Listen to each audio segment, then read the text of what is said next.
Hi, and welcome to another episode of Speaking with Stacy, where today we are talking about myths in coaching.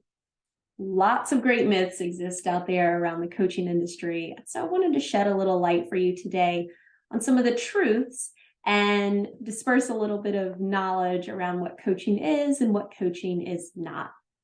So let's dig in. One of the first and most common things that I hear is that coaches should be experts and give you all of the answers when you go to them. Well, sorry to break up this pretty party, but coaches do not have a magic ball, and we generally don't have all the answers to everything in the universe. What coaches do is to help you find the answers within yourself, by helping you consider alternative ways of looking at a problem, new ways to develop yourself. We help you to see those dark spots or blind spots that oftentimes are hard for us to see on our own.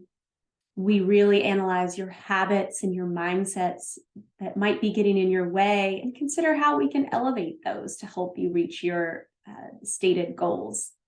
But a coach is there really to help you see the full picture, to reach for the true answers inside of yourself, help you find the support that you need to improve yourself, and then, of course, to be your accountability partner as you go through the process. So another fun myth that I hear is that coaching is for low performers. Well, this couldn't be farther from the truth. Coaching is actually, when used properly, designed for high performers, what we call hypos, those high potential employees that you know are going great places. And coaching is a way to get them to that next level even faster with more support. If you know some hypos within your company, you probably are trying to think, how can we keep them here and not lose them to the competition? Well, the best way to keep a hypo around is by feeding that growth, and coaching is one great way to do it. Now, if you're considering coaching for yourself, coaching works when you believe that there is more that you can do, when you're curious about the future and where you can go and how you can get there, when you believe that you have good ideas in yourself and you really just want to take it to the next level. So not for low performers, but for hypos. Now, a third common myth that is often out there, and this one is really important that we talk about today, and that is that coaching is therapy light. Well, coaching and therapy are two completely separate modalities.